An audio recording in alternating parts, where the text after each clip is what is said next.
In this video, I'm going to show you how to calculate the moment of some force. In this case, I've labeled it T for tension.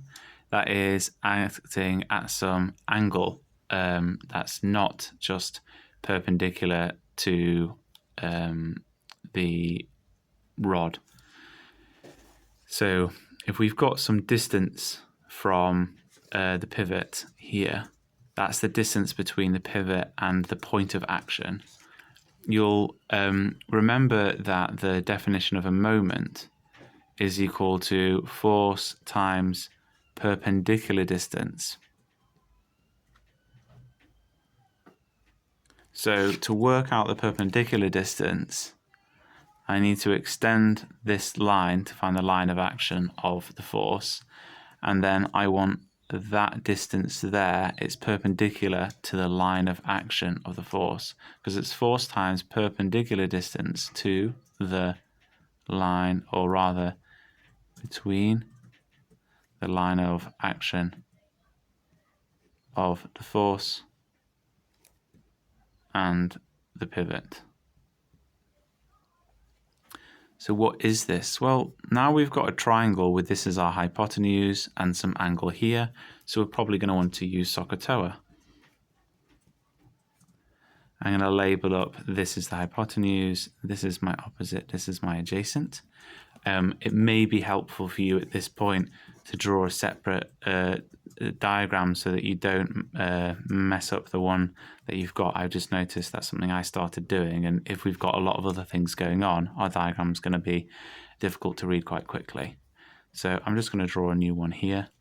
I've got H, I want O, so it's this one that I want. I'm going to rewrite it as sine theta equals opposite over hypotenuse.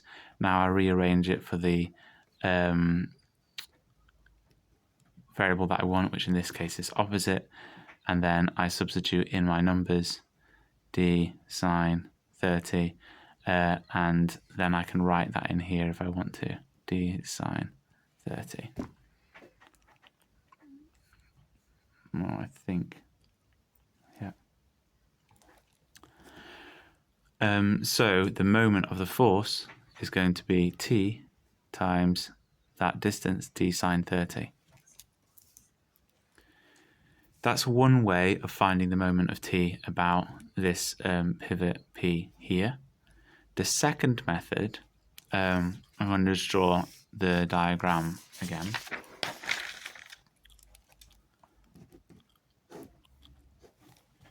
So I've got my T acting at an angle.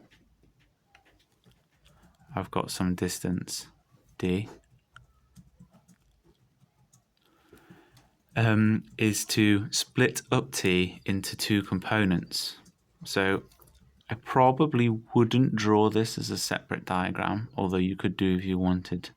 We'll have T vertical and we'll have our T horizontal. And now we can consider the moments about P of both of these separately. So this one, because its line of action goes through the pivot, it has exerts no moment about this pivot P.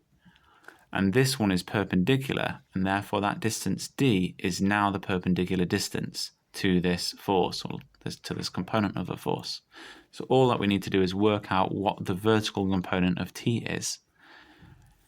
So again, I could do this on this diagram. It might be a bit of a mess.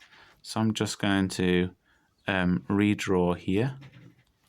We want the vertical component, TV. Because it's opposite the angle, we know that it's going to be T sine 30. If you are unsure of that, then do use SOHCAHTOA. Draw it as a triangle if you like. So now we've got this vertical component is this.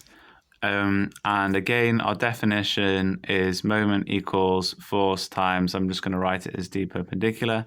So now our force is T sine theta and our distance is d.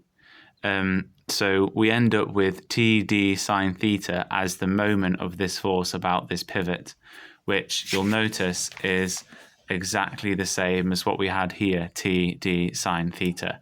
It just slightly differently arranged.